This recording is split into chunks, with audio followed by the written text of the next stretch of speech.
All right, so you wanted to deep dive on Yaddle, huh?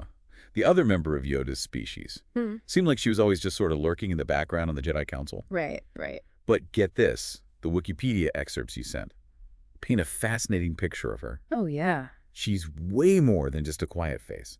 She was a powerful Jedi Master with a history that goes all the way back to the High Republic era. It is interesting how she challenges what we think a Jedi Master should be.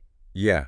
Okay, I'm intrigued. Break it down for me. What makes her so different? Well, first of all, she was born around 509 BBY, Okay. so centuries before Luke Skywalker. Centuries. Yeah, that kind of lifespan suggests a depth of experience Wow. and wisdom. Yeah, no kidding. She must have seen some serious galactic history. Most Jedi can only dream of. No wonder she always had that knowing look on her face. Exactly, and it's not just about her age. Right. Yaddle was known for being both a scholar and a skilled Jedi Master, Oh, wow. active in the field. Really? She wasn't just, meditating in the Jedi Temple. She was out there facing real-world challenges. That's a combo you don't see every day.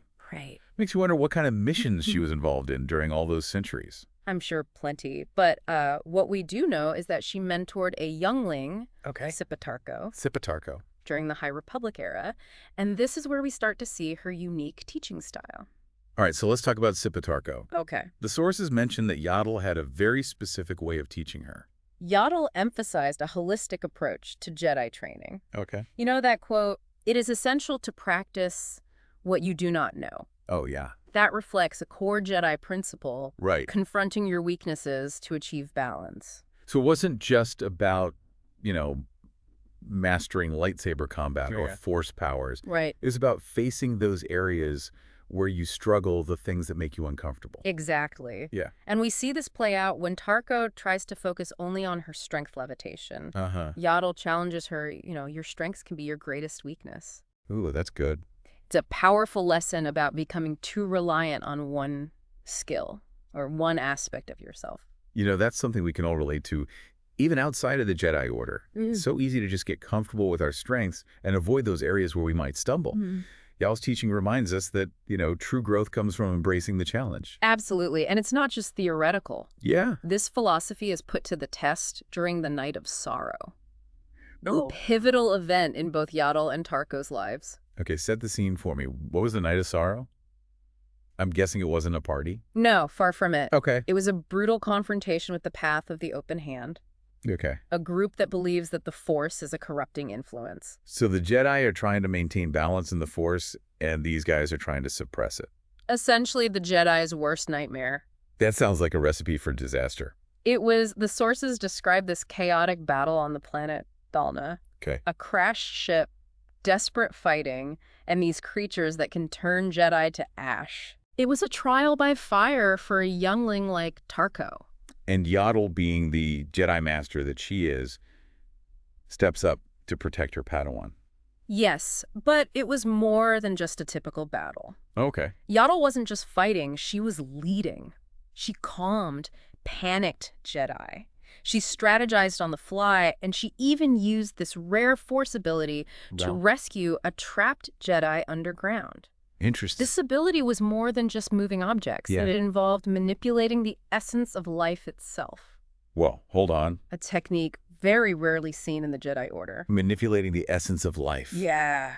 That sounds incredibly powerful and maybe a little bit unnerving. Right? Is this something that's connected to the living Force? It suggests that Yaddle's connection to the living Force, the energy that flows through all living things, Right. was deeper than most Jedi. It makes you wonder what other abilities she might have had, what secrets she held about the Force. Yeah. This is where things get really interesting. So we've got Yaddle, the wise teacher, Yaddle, the powerful warrior, and now Yaddle, the mysterious wielder of the living Force. And her actions after the battle are just as revealing. Okay.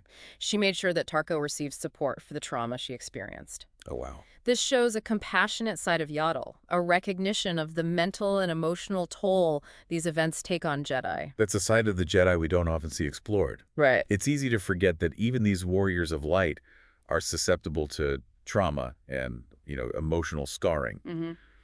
Yaddle clearly understood that healing was just as important as lightsaber training. It speaks to her holistic approach to being a Jedi. She wasn't just training warriors. She was nurturing individuals, helping them develop their inner strength alongside their outward abilities. And her influence didn't end with Tarko. No. Later in the High Republic, Yaddle encounters a now-grown Vernestra Wall.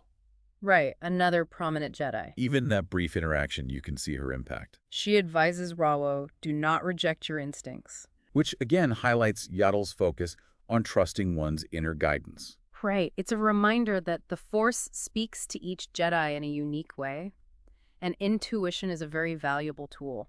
So not just blindly following the rules or dogma, but listening to that inner voice, that gut feeling. That's great advice for anyone, Jedi or not. Exactly. And these experiences during the High Republic era seem to have shaped Yaddle's perspective as she transitions into her role on the Jedi Council. Right. By the time of the episode, she's a member of the council, but already seems kind of disillusioned what's going on there. Well, to understand Yaddle's position, we have to understand the council itself. Okay. The Jedi Order had become kind of stagnant, more focused on maintaining the status quo than adapting to a changing galaxy. And Yaddle, having lived through centuries of galactic history, probably saw the cracks in the system, Yeah. the warning signs that other Jedi missed. Exactly. And this brings us to a key moment, Qui-Gon Jinn's report of encountering Darth Maul. Oh. Now, while many in the council dismissed it, Yeah. Yaddle was one of the few who believed him. So she's not just going along with the crowd. She's trusting her own judgment, her own experience. Mm-hmm. That takes courage, especially when going against, the established wisdom of the council. It shows that she was willing to challenge the status quo, Yeah. even within the rigid structure of the Jedi Order. And her willingness to question and challenge is something that will become tragically relevant later on. Okay. I can sense that things are about to take a darker turn. Yeah. Tell me what leads to Yaddle's confrontation with Count Dooku. Well, to understand that, we need to delve into Dooku's own disillusionment with the Jedi Order and his fall to the dark side. Okay, let's do that. Tell me more about Dooku, his motivations, and what ultimately led to that fateful encounter with Yaddle. Well, Dooku was, he felt that the Jedi Order had become too rigid, too focused on maintaining the status quo. Okay. He believed they had lost sight of their true purpose, to be guardians of peace, not political pawns of the Republic. Right, and this is a time of growing unrest and corruption in the Galactic Senate. Exactly. Dooku saw the Jedi becoming entangled in those political webs, compromising their values just for the sake of maintaining order. Right. So in a way, he was echoing those same concerns that Yaddle had about the Jedi Council, like losing their way. Right. It's almost like their shared disillusionment made them vulnerable to the dark side. Yeah, it's kind of spooky when you think about it like that. Yeah, and that's where Darth Sidious comes in. Okay. A master manipulator, preying on the doubts and vulnerabilities of those who felt, disenfranchised with the Jedi Order. Right. He saw Dooku's disillusionment, and he offered him an alternative, a path to power that promised to reshape the galaxy. Ooh, and Dooku seeking to right the wrongs he perceived in the galaxy falls for Sidious's promises. It's a classic example of good intentions gone astray. Yeah, talk about a tragic downfall. Dooku believed he was acting for the greater good. Right. But he was blinded by his own ambition and manipulated by Sidious. And sadly, it's Yaddle who becomes a casualty in this power struggle. Right. Can you tell me more about that confrontation? Knowing Dooku had fallen to the dark side, why would Yaddle even risk meeting with him? Well, the sources suggest that Yaddle approached Dooku with the hope of redemption. Redemption. She still saw the good in him, the Jedi that he once was. Really? It was a dangerous gamble, but it speaks to her compassion, her unwavering belief in the power of the light. It must have been heartbreaking for her to see someone she probably respected and admired, succumb to the dark side. Did she really believe she could bring him back? Perhaps, or maybe she felt it was her duty to try to offer him a chance to return to the light. Right. Either way, her actions show a level of courage and compassion that few Jedi possess. Yeah. But in the end, Dooku chooses the path of darkness, and Yaddle pays the ultimate price. Right. Such a tragic ending, especially knowing how much potential she still had.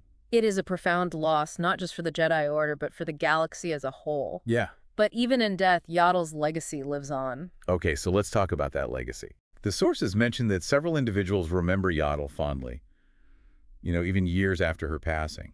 Right, like Jedi Master Eno Cordova, who described her as having a strange sense of humor. A strange sense of humor. That's not something you typically associate with a Jedi Master. It's a detail that humanizes her, reminds us that she wasn't just this stoic figure on the Jedi Council. Right. She had a personality, a warmth that resonated with those who knew her. It's kind of endearing imagining this wise, powerful Jedi Master cracking jokes, making people laugh. Exactly. It makes her loss all the more poignant. Yeah. And her influence wasn't limited to the Jedi Order. Okay. Grease Dritus, the Latero pilot from Jedi, Fallen Order, he grew up hearing tales of Yaddle. Really? So her stories were being shared throughout the galaxy. Passed down through generations. That speaks volumes about her impact, how she left a mark on the galaxy that extended far beyond the Jedi Temple. And her direct impact on the Jedi Order is evident in her Padawan Jaro Tepal. Oh, right. We know through his own Padawan Cal Kestis. That Tepal owned a copy of Yaddle's writings on rare force techniques, Wait a minute. implying that she shared her knowledge with him. Jaro Tapel was Yaddle's Padawan. Yes. Wow, I didn't realize that connection. It's a detail that reveals a lot about Yaddle's teaching style. Yeah. According to Kestis, she trained Tepal harder than anyone else he knew. Really? She clearly saw his potential and pushed him to achieve it. Wow. And the fact that she shared her knowledge of these rare force techniques, speaks to her willingness to pass on her unique understanding of the Force, even if it went against the more traditional teachings. Exactly, and it makes you wonder if she was willing to share such knowledge with her Padawan, what other secrets did she possess? Right. Secrets that might have been lost with her death. This is what I love about these deep dives, The more we uncover about Yaddle, the more questions we have. Right. It's like peeling back layers of a fascinating mystery. And the mystery deepens further when we learn that Darth Vader encountered a vision of Yaddle. Oh, wow, that's a chilling detail. What could it possibly mean? Was it a manifestation of his own guilt over the role he played in the destruction of the Jedi Order? Or was it something more, a sign that Yaddle's spirit lingers in the Force, unable to find peace? It's hard to say for sure. Yeah. But it suggests that Yaddle's connection to the Force was so profound that it transcended even death. Right. Perhaps her spirit was reaching out to Vader, trying to awaken the flicker of good that might still remain within him. Or maybe it was a warning, a reminder of the consequences of succumbing to the dark side. Right. It certainly adds another layer of complexity to her story. Yeah. And the impact of her death continues to reverberate even years later. Yes, we learn that Yoda, while in the Cave of Evil on Dagobah, has a vision of Yaddle's death. So even after all those years, Yoda's still haunted by the loss of his fellow Jedi Master. It shows that even the most powerful Jedi are not immune to the pain of grief and loss. Yeah. It humanizes them. Right. It reminds us that they're not these emotionless beings. They experience the same range of emotions as anyone else, including the deep sorrow of losing someone dear to them.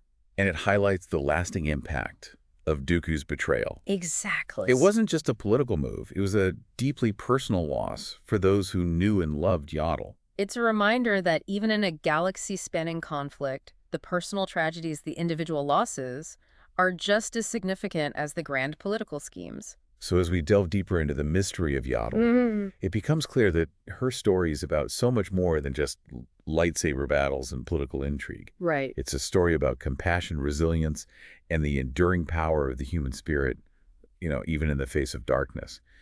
But there's one question that keeps lingering in my mind. What's that? What if Yaddle had survived?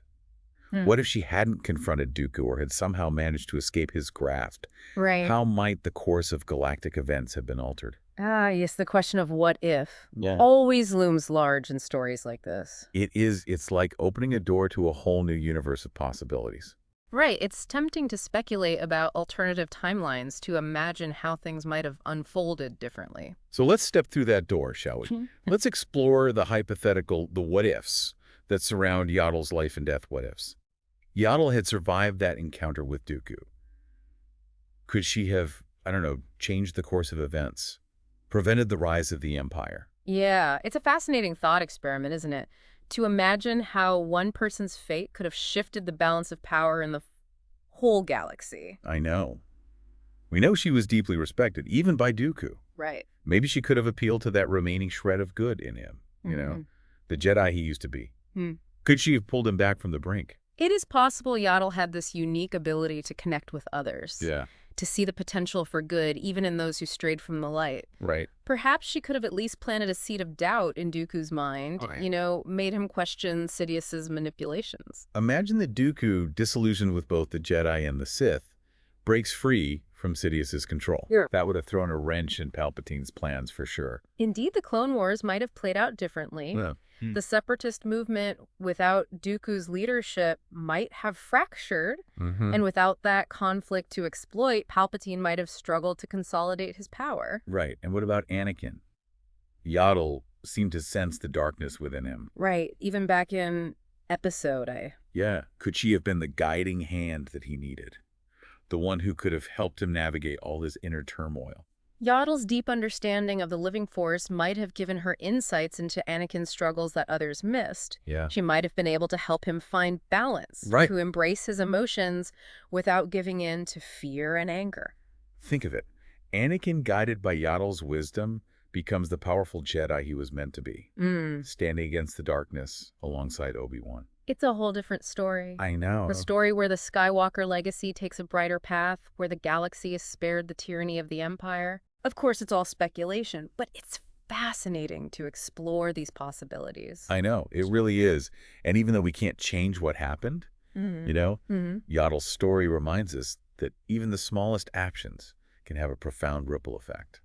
Right. Even in the face of overwhelming darkness, a single person can make a difference. Absolutely. So as we wrap up this deep dive into the life and legacy of Yaddle, I think we can all agree that she was so much more than just a quiet face in the background. Right. She was a wise teacher, a powerful Jedi master, and a compassionate soul who met a tragic end. Her story may be filled with what-ifs, but it's also a testament to the enduring power of the human spirit. Well said. And who knows, maybe somewhere in the vastness of the Star Wars universe, there are still echoes of Yaddle's presence waiting to be discovered. Maybe her story isn't over yet. That's a thought I'd like to hold on to. Me too. And with that, we'll leave you with this final thought. What if Yaddle had lived? How do you think the Star Wars galaxy would have been different? Let us know your thoughts. And may the Force be with you always.